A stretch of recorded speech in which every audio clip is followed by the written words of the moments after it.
Aquí en el desierto de la Tatacoa, lo más probable es que hubiera aves del terror. El problema es que no se habían encontrado fósiles. Entonces este descubrimiento, después de más de 100 años de investigación, pues es supremamente importante. Tenían unas cabezas muy masivas, un pico, pues le llaman el pico de hacha. César Perdomo, quien ha buscado fósiles por más de 40 años. Yo lo recogí hace 20 años sin imaginarme que era un fósil de mucha importancia, ¿no? Y desde niño él encontraba fósiles como que eran los juguetes de él. Pues porque ha sido mi pasión desde muy niño, ¿no? Me gusta rescatar la historia. Muchas de las mejores piezas que habían en la Tatacoa ya no existen acá. Y uno si conseguía por ahí los fósiles, se los regalaba a la gente. Es un patrimonio de la humanidad, esto no se puede vender, uno es como un guardián. Se siente bonito, ¿no? Se siente bonito porque yo la verdad quiero aprender. Yo pienso que las nuevas generaciones, y la investigación sigue, van a encontrar muchas especies nuevas. Ese esfuerzo local se traduce en una de las colecciones paleontológicas más importantes que tiene el país.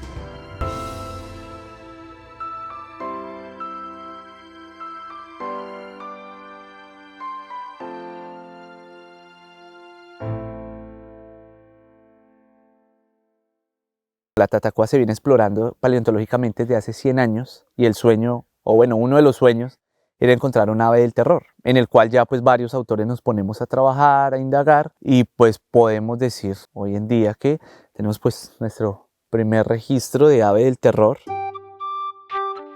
Dentro de esa diversificación que tuvieron algunos grupos de dinosaurios aviares, que es como se conoce, que surgen las aves, surge un grupo muy particular. Unas aves muy grandes, más o menos de unos 2,5 metros, unos cuerpos digamos relativamente pequeños, alitas muy pequeñas, no volaban, cuellos largos para soportar una cabeza muy grande. Entonces tenían unas cabezas muy masivas, un pico, pues le llaman el pico de hacha. Podría uno atribuirles a que debería sentir terror al verlas. Y entonces este descubrimiento, después de más de 100 años de investigación acá en el desierto de la Tatacoa, pues es supremamente importante. Y nos muestra un poco como esa importancia del trabajo de las comunidades locales en ciencia, ¿cierto? Acá en este caso César Perdomo, quien ha buscado fósiles por más de 40 años, encontró a estas aves del terror y la guardó en su museo. Y es el primer registro que confirma que esas aves pues existieron acá también. Cuando se forma el Istmo de Panamá es que muchos animales cruzan hacia Norteamérica y viceversa. Y entre ese cruce que se conoce como el gran intercambio biótico es que suben las aves del terror.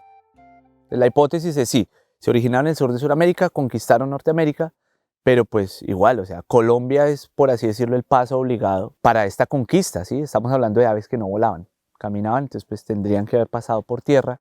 La hipótesis desde hace tantos años es que aquí en el desierto de la Tatacoa, o hay evidencia de hace 13 millones de años, lo más probable es que hubiera aves del terror. El problema es que no se habían encontrado fósiles para sustentar la hipótesis. En el desierto de la Tatacoa está un depósito fosilífero que se denomina la Venta en el mundo de la paleontología y corresponde a un periodo que es del Mioceno medio, o sea, un periodo donde ya es la era de los mamíferos y donde hay muchos grupos que todavía están representados. Entonces, por ejemplo, había primates o monos, había roedores, un grupo de roedores que llegaron de África, digamos que de la familia del cuy, del chigüiro, etc. Había perezosos que son parte de la fauna de Sudamérica, algunos marsupiales, pero también había como una zona acuática. Esto era un sistema, digamos, con zonas terrestres, zonas acuáticas, entonces también una gran diversidad de tortugas, hay una gran diversidad de cocodrilimorfos, digamos, o sea, como caimanes desde los más grandes como el Purosaurus hasta algunos pequeños como los que tenemos hoy en día. Entonces era una fauna muy, muy diversa. En el Mioceno, hace aproximadamente 13 millones de años, la región que hoy conocemos como la Tatacoa no es como está hoy en día, rodeadas de las cordilleras tan altas que teníamos, sino que se tenían unas pequeñas montañas no muy altas alrededor. Y por lo general eran unas grandes llanuras aluviales que a la vez estos ríos estaban rodeados de sistemas de lagunas y de lagos. Se conectaban con un sistema mucho mayor que se tiene hacia el oriente en la región del Amazonas, que es lo que se llama como el sistema PEVAS.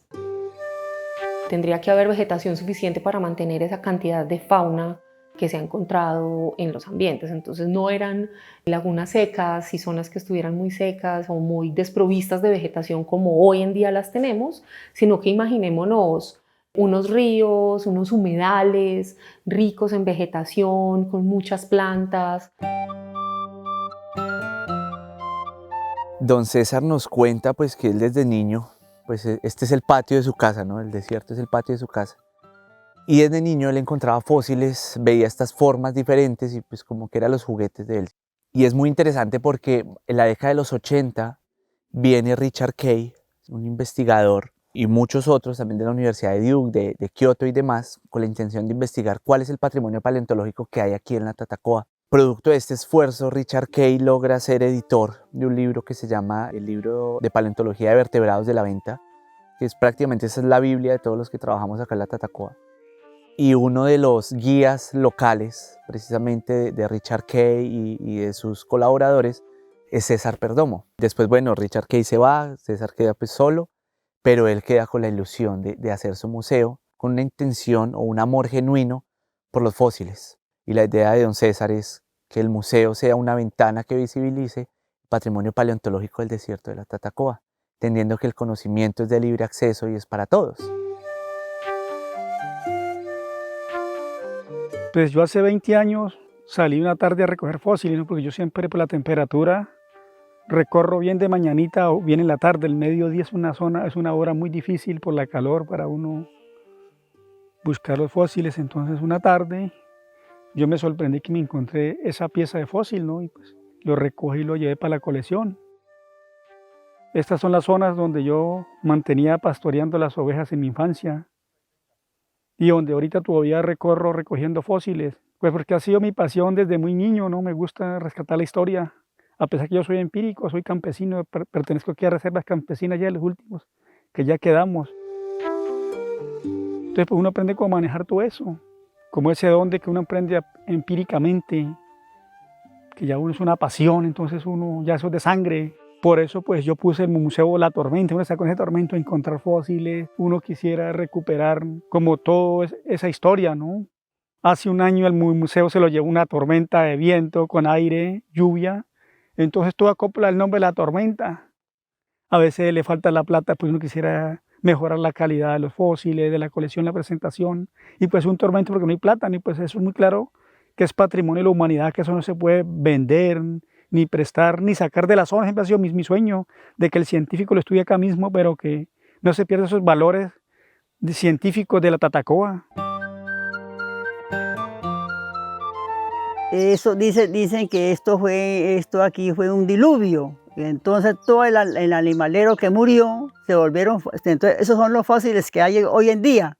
Y uno si conseguía por ahí los fósiles, se los regalaba a la gente, porque uno no sabía para qué servían. Mi esposa casualmente regaló unas tortugas muy grandes que habían por acá. Él las regaló a unos extranjeros que llegaron. Ellos fueron con una grúa y se las llevaron. ¿Quién sabe dónde las tendrán a la fecha? Todas se encuentran pedacitos por acá cerquita, sí.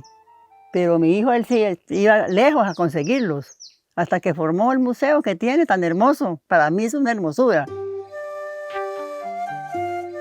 Entonces en la casa de los papás tenía el museo, pero no lo tenía como expuesto hacia el público porque César era bastante tímido. César habla ahorita, mejor dicho, porque el profesor Andrés Lin como que lo ha despertado, ¿no? Entonces César recolectaba fósiles y lo tenía como en una piecita, entonces yo iba y le ayudaba a organizar los fósiles, a limpiarlos, a quitarles el polvo, para que los huéspedes que quedaban allá en Constelaciones pues fueran allá donde César. El mesón con César lo construimos entre los dos, comenzamos desde cero. Juntos dijimos, no, César, la verdad, tenemos que traer el museo acá porque va a llamar igual manera más gente para el hostal y para el museo. Entonces fue cuando César comenzó a construir él solo el museo acá. Entonces trajo los fósiles para acá. Bienvenidos al Museo La Tormenta. Aquí, como podemos ver, pues esto ha sido una construcción empírica. Las piezas de los mamíferos que hay acá que reviven la historia de hace 13.5 millones de años. Pues yo creo que por todas pueden haber unas 5.000 piezas, ¿no? No animales enteros, sino piezas, ¿no? Es mi sueño poderlo sostener, ¿no? Porque a veces uno hace cosas muy finas y uno de campesino comete ese error que después no puede sostenerla. Uno es como un guardián. Hay que tener muy bien claro que yo no puedo decir, ay, vendo el museo, vendo la finca, ya me voy a disfrutar. Mi riqueza es encontrar los que me gusta, El poco que yo consigo, pues lo vamos invirtiendo acá en la construcción. El Museo de la Tormenta, digamos, tiene una colección muy interesante y muy completa de fósiles de acá del desierto, que se complementa con otras iniciativas como la que hay en el Museo de Historia Natural de Tatacoa, algunas colecciones que hay en Bogotá y otras incluso que hay por fuera del país. Todo eso hace parte de la gran colección que existe de fósiles de acá de La Venta. Y entonces el museo se ha venido volviendo un sitio muy interesante. Los estudiantes de pregrado, por ejemplo, de la Universidad de los Andes y de muchas otras universidades, vienen acá, pueden ir con César al campo, entender un poco cómo se buscan los fósiles, cómo se encuentran, cómo se deben dejar para que los investigadores los investiguen, ¿cierto? No llevárselos a la casa y que se pierda información, etc. Entonces vienen muchos grupos y el museo se ha vuelto un lugar muy especial para abrirle las puertas a la gente que no tiene esta oportunidad para aprender de paleontología y sobre todo un poquito para entender cómo ese esfuerzo local se traduce en probablemente una de las colecciones paleontológicas más importantes que tiene el país. Ahorita que se hizo el laboratorio, pues entonces el profe optó como para que nosotros mismos acá comenzáramos con la preparación de fósiles. Entonces él me ha ido enseñando, entonces como que me propuso, ¿no? Dijo, Mayra, los fósiles la verdad toca hacer una mano que delicada, que pueda tratarlos, que no quebrarlos, porque esto es una pieza muy frágil. Entonces pues me he venido metiendo en el cuento y les estoy ayudando a preparar los fósiles y pues aquí estoy. La gente se lleva mucho las piezas y nosotros no teníamos como sentido de pertenencia de decir, oiga, venga, no se lleve eso. Pero ahorita en este tema, los vigías del patrimonio, por lo menos los muchachos de la Victoria, ellos por César, entonces uno ya se da cuenta que ya uno tiene que decir al turista, venga, no se lo lleve, eso es patrimonio, eso pertenece a la Tatacoa hace 13 millones de años, toca es conservarlo, toca llevar eso a un lugar donde lo puedan tratar bien, como un ejemplo el Museo de Villavieja, de la Victoria, aquí donde César. Pero antiguamente no había control. Muchas de las mejores piezas que habían en la Tatacoa ya no existen acá. Cuando yo observé por primera vez la colección de César, lo primero que noté es que había cosas en particular que tenían un gran potencial de información paleontológica, eran cosas que eran nuevas, que si alguien se ponía de verdad a investigarlas iba a poder reportar unas cosas muy importantes que había y estaban ahí, ¿no? Como la forma de cómo llevar a cabo ese valor, de extraer ese valor, que es esa información que nos dan los fósiles, pues es a través de esta cooperación. Y que sea un proceso, ¿no? de trabajar aquí en el lugar donde están las personas como César o como los hermanos Vanegas, que ellos están como haciendo ese trabajo, pero o sea, venir acá y ayudarlos y trabajar con ellos, no esa, como llaman esa investigación, helicóptero que llegan y se llevan las cosas. Pero cuando por primera vez yo vine, pues estaba el potencial científico ahí, ¿no? Pero no se había desarrollado. Y entonces es muy grato ver que se desarrolla, no solamente en una compañía pasiva, sino con la participación activa de la gente que está ahí, ¿no? Se siente bonito porque yo la verdad quiero aprender y quiero que más personas también aprendan, no solamente ser uno solo porque sería uno egoísta, ¿no? Yo sí quisiera que los niños de por acá, de la región, de las escuelitas cercanas vinieran, se acercaran, miraran y ver después cómo queda un fósil de más de bonito y en el estado natural que él era. En noviembre de 2023 estábamos trabajando acá con un investigador, Rodolfo Salas, y como parte de la investigación en algún momento Rodolfo entró a la colección y empezó a revisar algo del material. En una de esas salió con una parte de un hueso y lo interesante fue que él dijo, esto no es un mamífero, él había estudiado perezosos y muchos otros mamíferos a lo largo de su carrera, y tampoco es un reptil, ¿cierto? Después de 100 años de investigación no se ha encontrado qué tan factible era que simplemente estuviera ahí esperando. Le tomamos un par de fotos, las enviamos a un colega y el colega se dijo, sí, es confirmado, esto es un ave y para ese tamaño es un ave del terror. Y yo creo que todos nos miramos con una emoción, yo no sé si nos abrazamos o no, tal vez no, pero la cara de todo el mundo era como, aquí pasó algo importante. Pues este fósil, ¿no? Yo lo recogí hace más o menos 20 años sin imaginarme que era un fósil de mucha importancia, ¿no? Hasta ahora que ya entró en la investigación y se pudo descubrir que es una pieza muy importante del ave del terror. Incluso acá tiene las cicatrices donde fue mordido por un cocodrilo. La investigación que arroja esto, ¿no? La idea es poder encontrar el resto, no para ahí tampoco, ¿no? En ese momento ya contactamos a un especialista en Argentina porque pensamos, bueno, ¿cómo hacemos para estudiar esta ave de una manera eficiente, cierto? La idea es compararlo con todo el material que existe de aves del terror de otros lados. Y una colega de nosotros, Patti Pérez, nos recomendó que habláramos con Federico de Grange. Y le comentamos un poco el hallazgo, le enviamos las fotos, él también dijo que era un gran hallazgo. Y le dijimos que queríamos hacer una colaboración y que él la liderara un poco para darle ese rigor científico, o sea, alguien que haya revisado ese material de los aves del terror. Y en ese momento ya él se encargó un poco de hacer las primeras versiones y todos los coautores y coautoras empezamos ya a retocar la idea de esa investigación. Por lo menos uno se va basando que en la Tatacoa hace 13 millones de años pues hubo algo bonito, ¿no? Antes no lo sabíamos, pero ahorita sí. Ahorita con eso de los fósiles pues uno va descubriendo que fue más bello aún que está ahorita, ¿no?